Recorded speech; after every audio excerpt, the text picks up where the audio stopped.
sempurnakan. Atas limpahan rahmat taufik dan hidayahnya, Allah memberikan kemudahan kepada kita untuk bisa melangkahkan kaki kita untuk bisa melaksanakan sholat isya secara berjamaah. Kedua kalinya salam dan salam semoga tercurah kepada junjungan kita Nabi Muhammad SAW, kepada seorang yang biasa menjadi luar biasa karena kebiasaannya. Semoga tercurah juga salam dan salam kepada keluarganya, kepada para sahabatnya, dan kepada orang-orang senantiasa mengikuti sunnahnya. Dan kita sama-sama berdoa semoga mendapatkan syafaatnya di akhir nanti. Amin ya rabbal alamin. Jamaah salat isya rahimakumullah. Di awal tadi, di ayat pertama, saya membacakan Quran surat Asy-Syams yang di situ di ayat 7, 8, 9, 10, wa nafsi wa masawwaha, itu yang artinya yang dan jiwa serta kesempurnaan ciptaan Allah Subhanahu wa taala ciptaannya. Kemudian dilanjutkan fa'alhamaha fujuraha wa taqwaha, dan kami ilhamkan kepada manusia itu dua, fujuraha wa taqwaha, kejahatan dan ketakwaan. Maka kalau mau kita perhatikan, kejahatan dan ketakwaan ini tidak bisa bersama seperti minyak dan air, kira-kira seperti itu.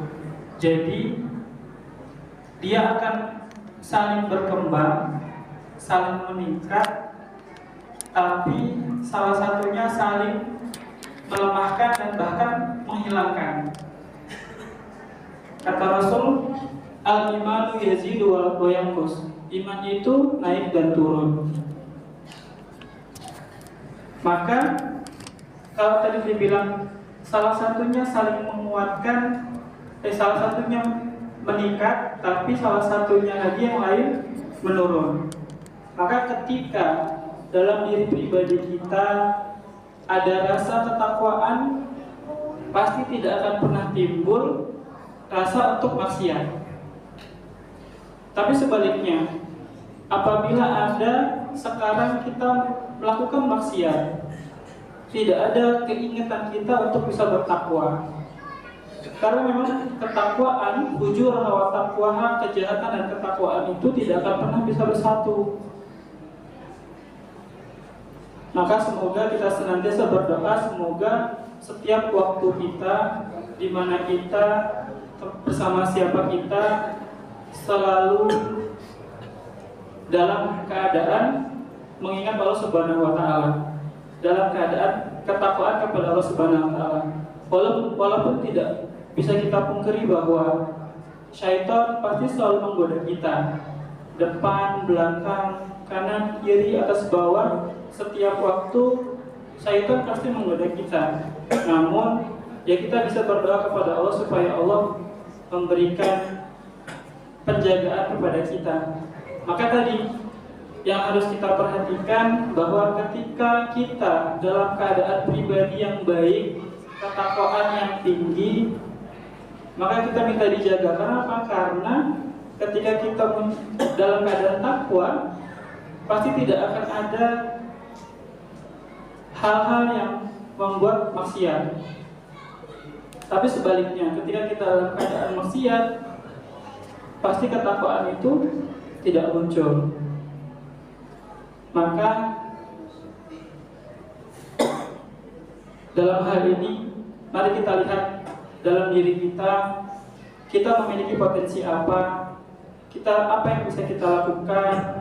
Jangan sampai ada waktu kita yang sia-sia, entah karena kita nongkrong tapi tidak melakukan apa-apa, tidak ada memikirkan kebaikan-kebaikan apa selanjutnya, kira-kira seperti itu. Dan juga hari ini kelalaian bahwa handphone untuk merekam tidak tercas.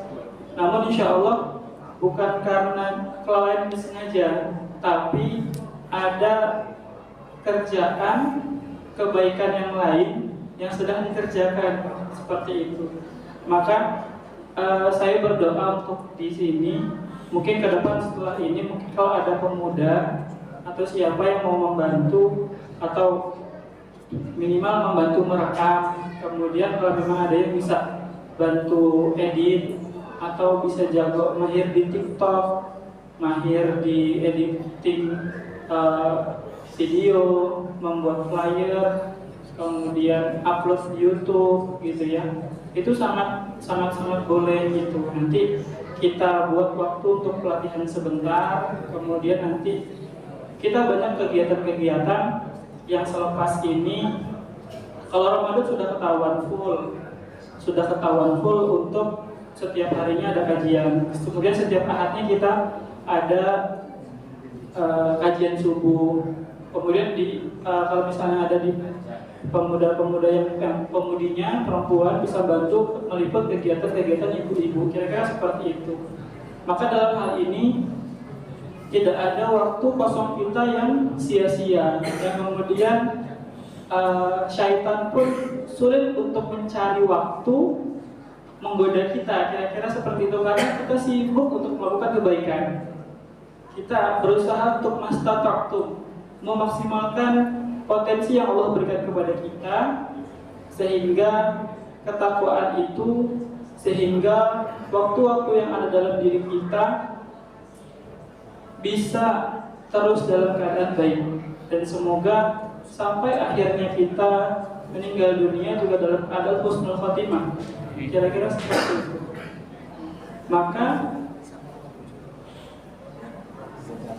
ketika kita sudah mampu mengenali diri kita, ketika kita sudah tahu kenapa kita hidup, kenapa kita harus bermusuhan dengan syaitan, kenapa kita